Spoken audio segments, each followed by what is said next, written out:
What is up, everybody? Welcome back to another edition of the Sheehan Show. Me, Sean Sheehan, here on Sherdog.com, and we are back with the first post show of the year, as I am literally moments out here from the conclusion of PFL 1 2025, which they're calling out PFL World Tournament 1.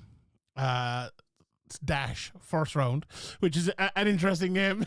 So it's the game to it, but at least we know we know how to decipher it from other ones. But that aside, what a great card, an absolutely brilliant card from top to bottom, with the notable exception of one fight. But there's always going to be one bad fight on the card.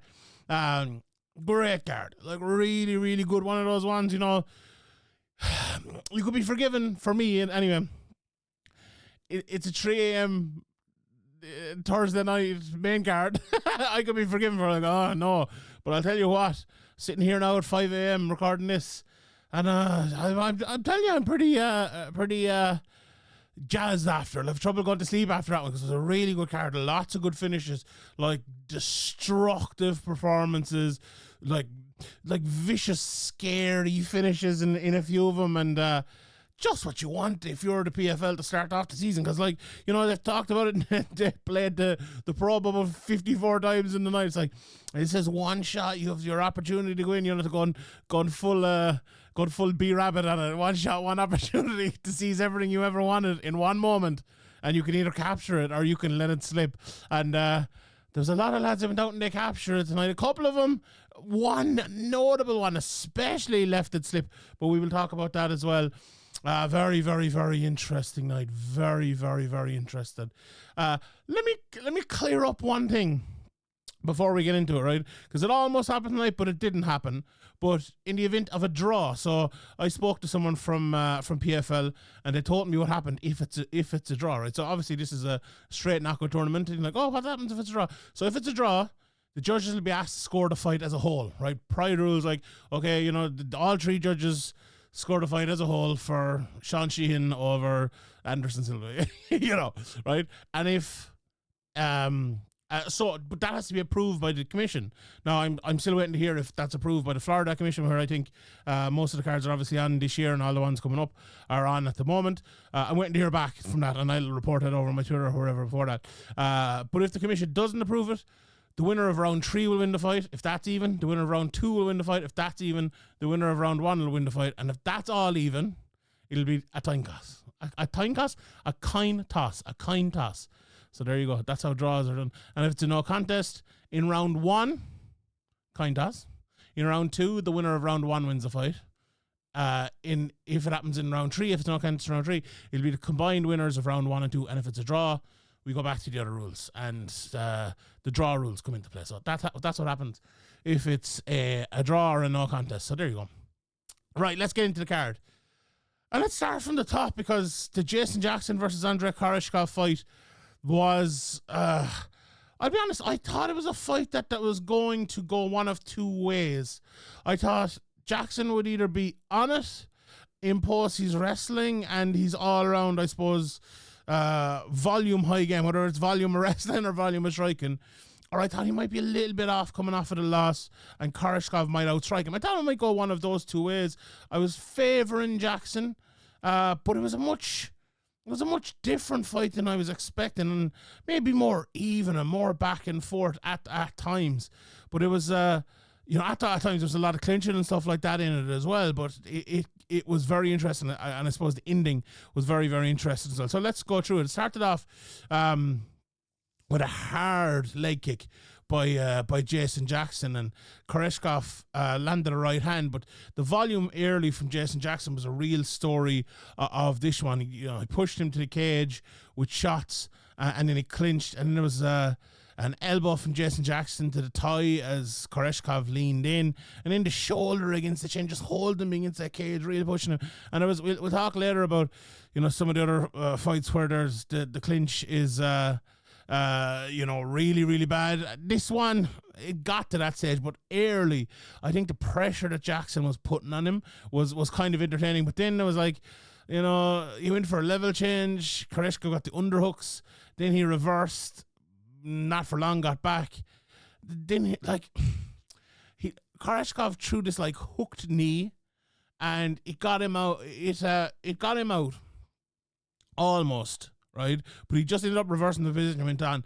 And you're thinking after that, it's like, okay, they've had opportunities to move here. We're holding and holding and holding. You need to break them up. And Keith Peterson didn't, but he gave him a couple of warnings. But then they just broke automatically. And then Jackson landed a lovely body, knee, and leg kicks. Got back to the clinch. Then Koreshkov late in the round one was going for the single. He kind of got it and slipped, but then as Jackson was standing up, he threw this massive kick to a grounded Koreshkov. Missed him, thankfully, as the round ended. But Jackson definitely won that round. I think his early shots in the clinch were just a little bit too much. Then in the second round, it was Koreshkov actually who clinched up, but he went for a takedown, big double leg attempt early. There was a great scramble, and he held on to like a single for ages, did Koreshkov. But Jackson was landing lovely elbows from that position, and Koreshkov maintained the takedown try, as I said, for ages. And Jackson was sprawling for maybe over a minute. He landed a lovely knee as they stood up. Then Jackson ended up taking the back against the cage from the end of that scramble, I suppose you would call it. He dropped down into the ride position where he was taking the back. And he got one hook in, but it was kind of on his knees, so it wasn't really a stable position at all. But then, as Koreshkov moved, Jackson nearly mounted him. Didn't mount him, and then landed in the ride position. Ground and pound from the ride, in some lovely shots. But Koreshkov was able to stand up to the clinch, and from that position, Jackson probably landed the best shots, you could argue, of the fight, which was lovely kind of backside uppercuts from behind. Lovely stuff all together. And then he hit the back of the head when the fight went down to the ground again. Keith Peterson called time on it. So he landed two, and he warned him, and as the third one landed, Keith Peterson called time on it. The issue here was there was a cut on the top of Koreshkov's head, and like it was right on like the crown of his head right there. And I'd say it was borderline whether it was back of the head or top of the head. Now those rules are ones that don't come off too often. And it's I would rely on Keith Peterson's knowledge maybe more than most people's knowledge. He knows, and if he got it wrong, I'm sure other refs or whatever will call him out. But if he says that's legal, it's legal. I think it was borderline. And I know Dan Hardy and the lads are saying it has to be maybe lower down, but I always thought it was like the mohawk, if it was coming up to the back of your head. But again, Keith Peterson knows best. But anyway, Koreshkov did looked hurt. He gave him the full 5 minutes. Call time, brought the doctor in, brought the translator in. I wonder, was that translator, it felt like, and I think it was Koreshkov's team, should they have and not just PFL, but everyone, and maybe that's not realistic, but should they have an intermediary in terms of translators, so they can just say directly to the fighter, directly to the doctor, directly to the referee, because that didn't seem to happen here. I don't think it was, but Keith Peterson, I think, did the best he could. I wouldn't really blame him or anything. But the fight started back then, and you could see, I think, just as it started back, that Koreshkov wasn't there at all. Took the whole 5 minutes, started off again. Jason Jackson went for a low kick, went for a blast, doubled in right after that, got into the mount, got big ground and pound, took the back, took the rear naked choke, and choked Koreshkov out cold. He didn't have time to tap. Absolutely out cold, a 4:21 of the second round. So I would call it somewhat controversial. I think Keith Peterson gave him loads of time. He asked him, are you ready to continue? He said he was. He continued. At that stage, again, it's a tough one. We've had a few of these recently in mixed martial arts. It's always tough to adjudicate these, but I would like to have maybe seen a translator or D translator that was there translate more, maybe. I think Keith Peterson did as well as he could. Now, I'll speak to more referees, and maybe some referees will come out if they think that marking or they think that that spot was wrong. But it's one of those where, it was definitely, I think it was borderline. If I'd looked at that first and you'd asked me, is that illegal? I probably would have said, yeah, just about on the crown. And I saw a few people like tweeting that like, oh, that far can be illegal. So it's, again, tough to call. But, if you're Andrei Koreshkov, you could maybe be a bit mad. If you're Jason Jackson, you're probably a bit mad that like some of the gloss was taken off your win. But I think he performed so well and got, such a devastating finish in the end that it's hard to take it away from him. Plus, I'll just say it. His opponent, we'll talk about the fight later on, but Tadjin faced off in the smart cage afterwards, and Jackson pushed him, and it was a good stare down and all of that, and they were like holding their badges of their country flags up to each other and all. So that was really, really good. So yeah, look, a bit of an unfortunate finish to the main event, but still, choked to sleep. You can't be too complaining about that. Just before we get to the rest of the fights, I must say, because last year we spent a lot of time talking about maybe to start the shows, like how was the production and all that. Maybe we'll do that, in a couple more shows. I'll give them a while, but just a quick encapsulation of maybe what happened tonight. I thought it was very good. I thought the production was good. There was a couple of times, Ian Parker came on and his microphone wasn't working or whatever. That was the only issue. But before, they used to have an awful lot of issues. So tonight, it looked good. The picture looked good. I was watching on the Zone over here. Worked perfectly for me. Even I was coming out here to record, and I was watching the aftermath on my phone. It was perfect on that as well. And also, yeah, I think it was pretty good.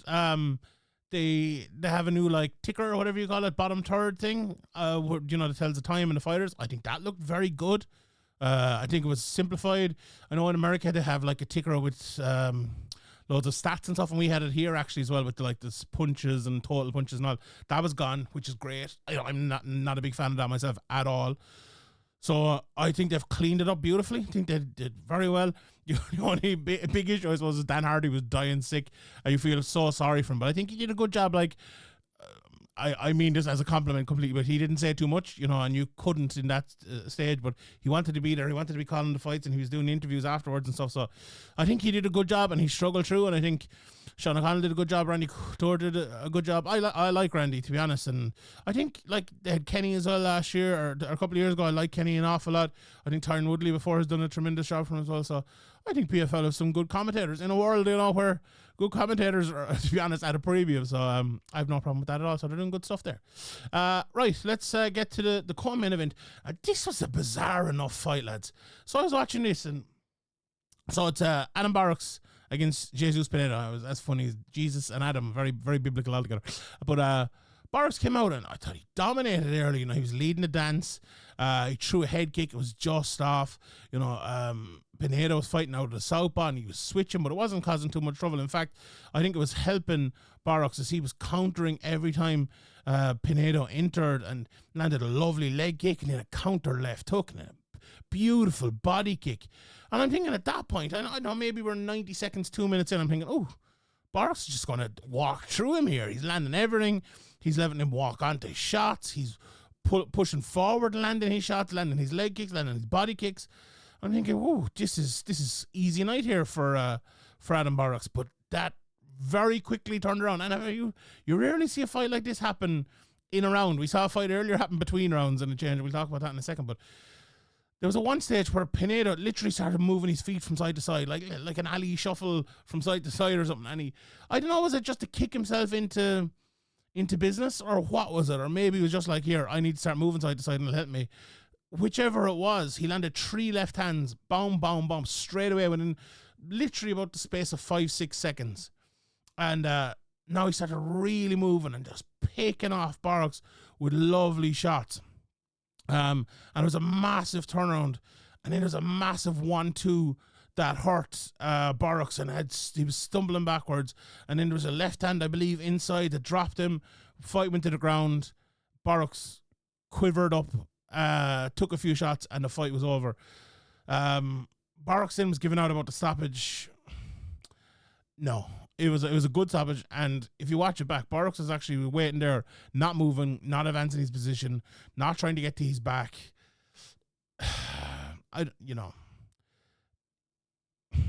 I don't want to say it, but after he got hit hard, he knew he was going. He knew it was a way out. He knew the out was coming, and he took that road, as Shelsana would say. Like there's the difference between what Pinedo did early and responded to him getting hit hard, and what Borix did was stark. Really, like Borix responded so badly to it, and like Borix has been a very durable guy down through the years, but he didn't look too durable in this fight to me. Now, it might be a bit harsh on him, but he did take a couple of big shots. But in the end, there was no sign. He wasn't out or anything, but there was no sign of him fighting back. There was no sign of this being a bad stoppage whatsoever. So a brilliant turnaround from Jesus Pinedo there, and a very, very good win for him. All happened in 3:43 of the first round. The next fight then was the sleeper fight of the night. Logan Storley against Joseph Luciano. Obviously, Magomedov was supposed to fight Storley, but missed weight, and Luciano came in on short notice, and it was a drubbing from minute one. Logan was going forward, and Joseph landed a lovely counter at the very start, and that was really it from him. Storley got in easy on a single leg, got into the ride, was landing knees to the thigh, pulled him away from the cage, and Luciano stood up, but he got down again and loads of knees in the clinch again and just on top. The second round, Storley got him down. He got into half guard at one stage and was just on top, not landing too much, into different sorts of positions and kind of moving around. And then the third, very early takedown, took the back in this round. He was just kind of being big and sweaty and boring, to be honest. He got into the guard late and landed a few shots, but not too much to write home about there. A Logan Storley fight. Better off if you're watching back these ones, skip that one. But the rest was amazing. The fight before that was Fight at Night, no doubt about it. A controversial decision, I think, as well, between Mavlid Kawalaev and Jeremy Kennedy. So Mavlid comes in here massive -700 favoured, but it did not at all start that way. Leg kicks from Kennedy early, who was pressuring. Mavlid landed a leg kick of his own, and then Jeremy stunned him hard with a right hand. Kennedy went for a takedown, and he almost got tripped himself. But then there was a clinch, and Kennedy was landing hard elbows that hurt him in the middle of the clinch, and it was a very, very, very long clinch until Kennedy dropped him again off the clinch, and Mavlid just pops back up, and Jeremy Kennedy had a massive onslaught. And I genuinely believe if that onslaught had happened 3 or 4 feet away from the cage, Mavlid would have got finished because he would have fallen down. The cage saved him. I truly believe that. It held him up. And this was kind of the halfway point of the round. Kennedy landed another big elbow, and he was trying to pick shots, but he kind of got back into the clinch multiple times, and Mavlid was always trying to counter, and he did land a few, but Kennedy was just walking through him, and then there was 2 massive elbows from Kennedy, and then they broke, and Mavlid landed a couple of leg kicks. Kennedy was taking his time, and then bizarre from Kennedy, and there was a couple of bizarre things that happened here, but Kennedy went for a leg kick Kennedy went for a double leg at the end of the first round. I'm thinking, this guy is in bits here. He's out of it. You need to take this guy down. Or you need to take this guy out, not take him down. But take him down he did. Got back up late, but the round ended in. Having said that, this was a 10-8 round. No shred or doubt in my mind. Mavlid got knocked down multiple times, got hit hard, stunned hard multiple times, got elbowed over and over. So the three, when you're thinking about a 10-8, you think about the 3Ds. Did he dominate him? Yes. Did he have duration? Yes. I think almost the whole round. And did he have damage? Yes. Knocked him down, elbowed him, bloodied him up, was stumbling all over the place. This is written in the rules. This has to be a 10-8, right? So the second round, Mavlid landed a right hand coming out, but this was I was watching a basketball match recently, and that what's your man's name, Luka Doncic, is that his name? He like decelerated, and lad just walked past him, and he just put the ball into the hoop, and they called it like all world deceleration. So this, I would say, from Jeremy Kennedy was all world bad fight IQ. just letting Mavlid move forward. So Kennedy in the first round, he was moving forward. He's the one initiating everything and beating the head off him. And now he allows Mavlid to move forward, and he's trying to counter him. Like, why are you doing this? You just destroyed him in the first round doing the opposite. And what happens? Mavlid,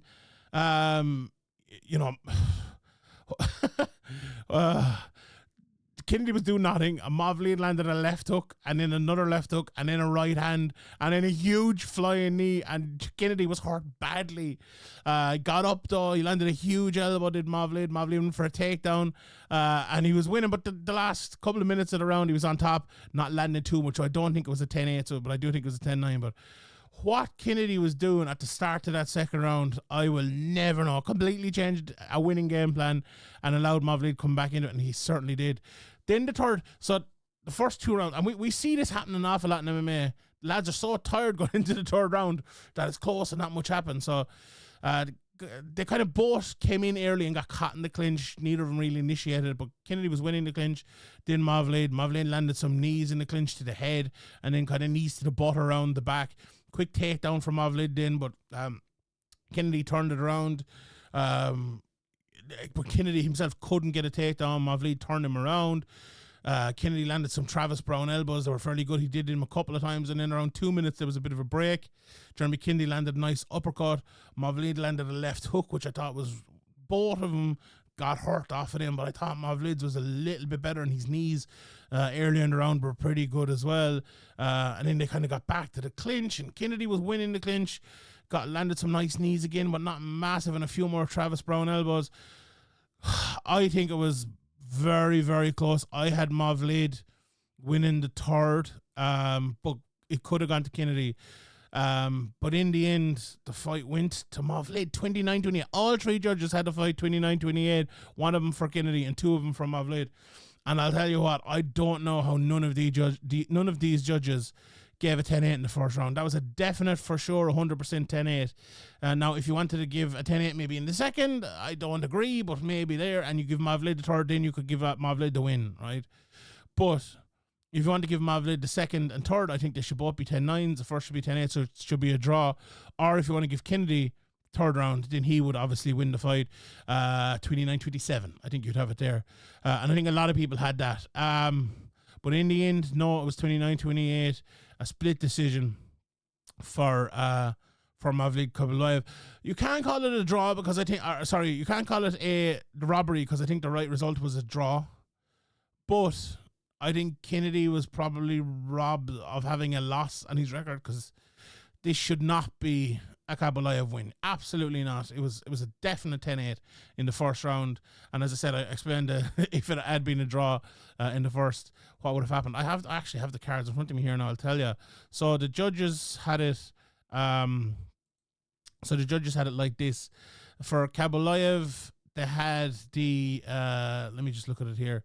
They had him winning the second and third. Yeah, the first 2 judges had the first for Kennedy and second and third for Khabilayev, and then the third judge had the third for Kennedy, the second for Khabilayev, and the first for Kennedy, which, you know, that they make sense. All of the who just scored around for, but the 10-8 being missing makes no sense. So if it had gone to the third round, the winner would have been Khabilayev anyway. So he would have advanced. So all been good. If they couldn't score the fight as a whole, which, again, not 100% sure if that's happening yet or not, but there you go. Very, very good fight. Then we had probably the most impressive performance tonight, Tajin against Muhammad Berkamov in the 170-pound division. Berkamov came out as a southpaw, as he usually does. Both were kind of pawing at shots and then, you know, kind of setting their style out. Gene, right hand misses twice. Very much a measuring process here. Gene landed a little teep inside, in fact, and then an inside leg kick. Berkamov landed a right hook and then a left hand, and Berkamov faked with 2 takedowns, and Tajin was absolutely jumping on those takedown fakes. He was reacting, and then he goes for the takedown and gets the single leg and gets him down. But what happened when the fight was on the ground? Gene got a beautiful guillotine in. It was very, very good. Got him back to his feet, forced Berkamov to work up out of it, and then Jean landed a big hard shot when they got back up. Berkamov takes the feet out with a leg kick, which was the second big leg kick of it. So this stage is pretty even. Berkamov has got a takedown. He almost got choked out, didn't quite, and he's landing some shots. But they're both thrown and slipping. It was a good fight up until this point. Very, very good fight. And Jean defended another takedown. Both landed left hands. Jean reacted again heavily to those takedown attempts. Both slip countering very well. Then Jean landed the body. And Jean landed a body kick and then a left hand after it, which absolutely dropped Berkamov out of nowhere. Fight went to the ground, threw a massive big coffin nail and slept Berkamov on the ground with the big coffin nail left hand. And the fight was stopped very, very quickly. The referee did a good job to get in there and stop it. It was Andrew Glynn who did a good job reffing through the night. So brilliant win for Tajin. Looked amazing. Cut a great promo afterwards. As I said, he went into the cage with Jason Jackson at the end of the night. That's going to be a banger of a fight altogether. So that was a real great performance from Tajin. And he looks like a star could be born after that. He looked brilliant in that fight. And Berkamov is no joke whatsoever. I very much enjoyed the Frederick Duprat and Gabriel Braga fight. This one, to me, came down to toughness because Fred came out and went for a takedown try early, got the fight to the clinch, landed some knees. Duprat gets the takedown with a trip, and he went for a guillotine. Went for it again, and this time it was on, and it was very, very, very tight, very, very, very close. Looked like Braga was going to tap, and he kind of stopped himself from tapping. One of those. Then he got his head out. He was in the choke for a minute. He was in the choke for a whole minute, but there was no quitting him at all. Braga got on top, landed a massive ground and pound, ended up taking the back, got the hooks in, but he kept couldn't get the hooks in, and he kept slipping off. But he had like the waist control, hands around the waist, and Duprat almost turned it into a single, but that actually allowed Braga to get the two hooks in as Duprat went for that single leg. Braga then was trying to rear naked choke, but it wasn't near at all. And then he kind of got in the neck crank, and Duprat tapped to the neck crank, and this was the case of one guy taps to a neck crank and another guy refuses to tap to a massive guillotine and guts it out. Neck cracks can be very tough, I'm sure, and but at this level, if you want to win this money, if you want to win this tournament, you need the toughness of Braga, and that's what shone through, and he got a beautiful finish with they called it a rear naked choke. It absolutely was not a rear naked choke. It was a neck crank, and it's here in Sherdog as a neck crank, and that was absolutely what it was. Then we had Masa Kikuiri against Janis Bashar. Bashar pressure immediately and a takedown immediately. Low push against the cage, and Masa turned it and takes the clinch initiative. But Bashar dropped to a single and gets him down, but Masa gets back up very, very quickly and lands a nice elbow on the break. But then Bashar landed a lovely right hand of his own, and they kind of exchanged leg kicks. So at this point, pretty good fight, bit of clinching and stuff, but there's plenty outside of it as well to make the fight entertaining. Masa landed a lovely body kick, and Bashar jumped on a double leg on the inside, which is not very like him at all. Fight got to the clinch as well. Masa landed a lovely right hand on the break and then ripped to the body with beautiful shots as well. But Bashar, that kind of brought him to life, and he answered back with some combos. Masa looked a little bit in trouble, but he got a double leg laid, or went for a double leg laid. It was no good, but he did have to kind of defend a brief takedown after that, and I think it helped him a little bit there. They came out in the second round. Bashar was landing some lovely leg kicks. Masa punches were kind of missing here, and I think, okay, maybe Bashar can go on from here, went for another takedown, but no good. It went to the clinch again, and that was ages in the clinch. And I don't think that helped Bashar at all, because Masa breaks, and he was very, very good on the breaks with Kikuiri. And he landed some good shots there, as I said, but immediately clinched again. 2 minutes in, and then there was a break, and they both landed some hard jabs. Bashar landed a lovely body punch, and Masa landed some straight lefts to get him to a takedown. But then Bashar jumped up to the clinch again. But Masa again from the break of that clinch landed a lovely shot, and then he finally actually got the takedown. Bashar went for a guillotine, which was really good, and swept him, and then he stood to the clinch, and the round ended. And between rounds, Bashar was sat in his stool and he just said, look, I can't continue. He quit in his stool and he refused to come out for the third round. I don't know if it was tiredness or if maybe there was an injury or something that had happened, but yeah, he refused to come out for the third round. And yeah, that was that. I had the fight. I had Massa definitely winning the second round.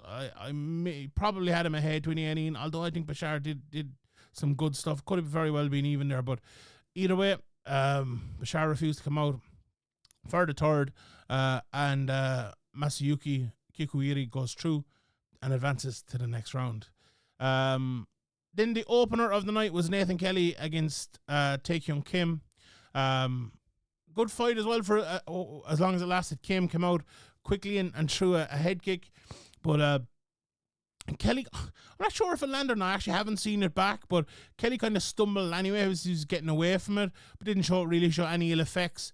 He almost got a takedown, and then the fight went to the clinch, and it was ages in the clinch. Kelly tried some trips in here that Nathan Kelly didn't really succeed with any of them, but was landing some okay shots inside, landed some lovely foot stomps, and landed a nice shot on the break. So we got to the halfway point, and Kelly was ahead here at this stage, but Kim came out and landed a beautiful straight left right down the pipe, which knocked down Nathan Kelly. As Kim went down on top of him, Kelly went for a triangle, but it was no good, and Kim ended up on top, then quickly turned around, took the back, got the rear naked choke in. Kelly turned out of it, did a good job, got to the side mount, then took the back again, and then the body triangle went in for Kim, and this one was when it was real issues. He went for the neck crank. Kelly got out of that, but there was a lot of blood coming out of Nathan Kelly then at that stage, which really I thought helped. Kim went for a rear naked choke, got it in really tight, and you're thinking, ooh, there's, how long was left in the round? 7 or 8 seconds. You're thinking, can he hold on? He refused to tap, but he could not survive, and he went to sleep. And a brave way to go out, but a great performance from Kim, who landed that big shot and got the submission as well. So he goes through to the next round. So a great win there for him. Very unfortunate for Nathan Kelly, who's on such an amazing run till he lost his last fight and now lost this one as well. And I think back to maybe the drawing board here for Nathan Kelly after this, and we'll see where he goes. But a really talented guy, and he didn't look himself in this fight at all. The last fight, was only in January. Maybe it was too quick of a turnaround. He was talking about he kind of got injured in that fight. He was talking to my colleague Andy Stevenson this week over in Severe Man. He kind of said that to him in the first round. Now I'm sure that was healed up and everything, but was it too quick of a turnaround?